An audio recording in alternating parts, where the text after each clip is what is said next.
পৃথিবীতে সবচেয়ে অদ্ভুত ঘটনা কখন ঘটে জানেন? তখন রাত 3টা। রাত 3টা? কেন?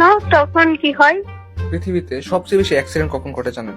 এই রাত 3টা। আপনি জানেন হাসপাতালে সবচেয়ে বেশি রোগী মারা যায় রাত 3টা। এমনকি রাত 3টায় সবচেয়ে বেশি শয়তানের চর্চা হয়, এই জন্য রাত 3টাকে বলা হয় ডেভিলস আওয়ার।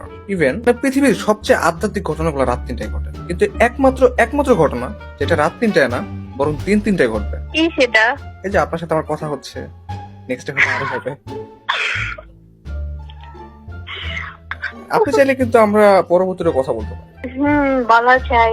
ঠিক আছে, এখন তো ফ্রি তাই না? না, এখন ফ্রি না, আমি একটু আম্মুর সাথে কাজ করব, তো আমি ফ্রি হয়ে পরে কথা বলবো। আপনি কখন ফ্রি হবেন? আমি ফ্রি হলে আপনাকে কল দিব। ঠিক আছে, ভালো থাকবেন। ওকে, আপনিও ভালো থাকবেন।